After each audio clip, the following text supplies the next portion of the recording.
Hello, this is Mrs. Reich, and we are ready for Magic Treehouse book number 18, Buffalo Before Breakfast by Mary Pope Osborne. As we go through the book, if I come to a place where there is a picture, I will make sure I show you the picture so you can see what's going on. Alrighty. So we are ready for chapter 1. Teddy's Back is the name of this chapter, and it starts out with Teddy barking.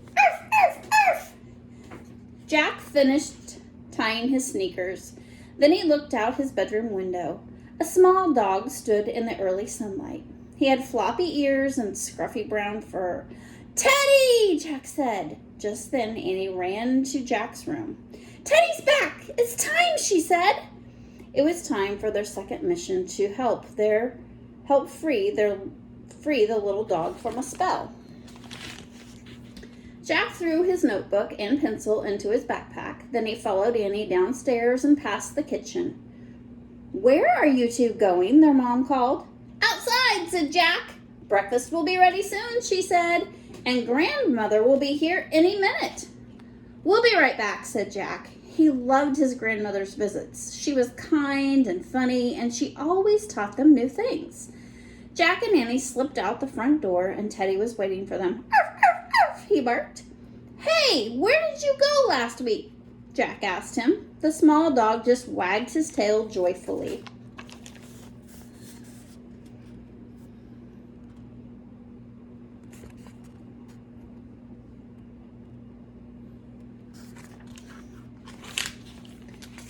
Then he ran up the sidewalk. "Wait for us!" Annie shouted. She and Jack followed Teddy up the street and into the Frog Creek woods.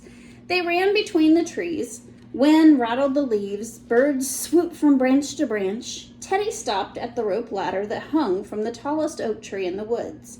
At the top of the ladder was a magic tree house. Jack and Annie stared up at it. "No sign of Morgan," said Annie. "Well, let's go on up," said Jack. Annie picked up Teddy, and she carried him carefully up the ladder. Jack climbed up after her. Inside the treehouse, Teddy sniffed a silver pocket watch on the floor. Beside it was the note that Morgan had written to Jack and Annie. Annie picked up the note and read it aloud. "This little dog is under a spell and needs your help. To free him, you must be given 4 special things. A gift from a ship lost at sea. A gift from a prairie blue. A gift from a forest far away. A gift from a kangaroo. Be brave, be wise, be careful." "We've got the first thing," said Annie. "The gift from a ship lost at sea." "Yeah," said Jack. He picked up the silver pocket watch. The time on the watch was 2:20, the time that the Titanic sank. Jack and Annie stared at the watch. "Arf, arf, arf!" Teddy's barking brought Jack back from his memories. "Okay," Jack said. He sighed and he pushed his glasses into place. "Now it's time for a gift from the prairie blue." "Well, what does that mean?" said Annie. "I'm not sure," said Jack. He looked around the treehouse. "I bet that book will take us there." He picked up a book in the corner. The cover of it was a picture of the wide prairie. The title was The Great Plains. "Ready?" Jack asked. Teddy yipped and wagged his tail. "Let's go," said Annie. "The sooner we free Teddy, the better." Jack pointed at the cover, and he said, "I wish we could go there." The wind started to blow. The treehouse started to spin. It spun faster and faster, and then everything was still. Absolutely still. Chapter 2, Ocean of Grass. Early sunlight slanted into the treehouse. The cool breeze smelled of wild grass. "Oh man," said Jack, "these are neat clothes." Their jeans and t-shirts had magically changed. Jack had on buckskin shirt and pants. Annie wore a fringed buckskin dress. They both wore soft leather boots and coonskin caps. Jack's backpack was now a leather bag. "I feel like a mountain man," he said.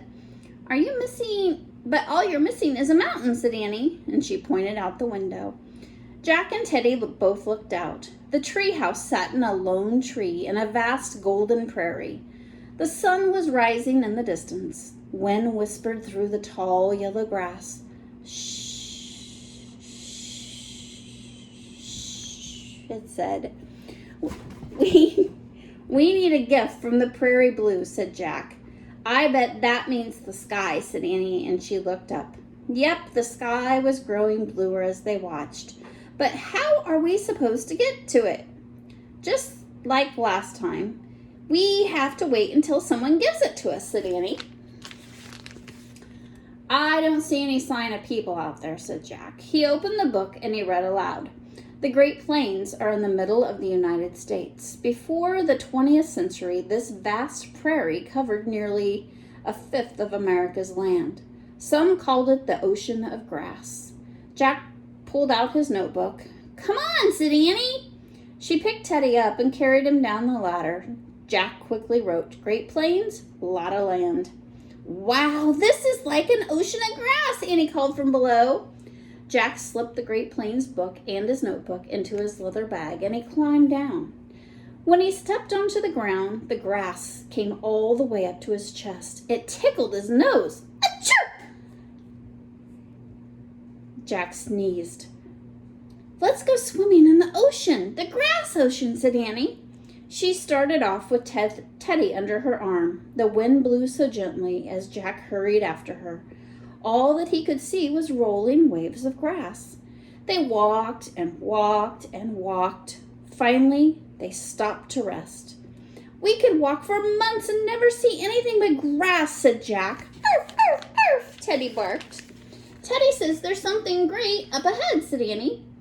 You can't tell what he's saying, said Jack. He's just barking. I can tell, said Annie. Trust me.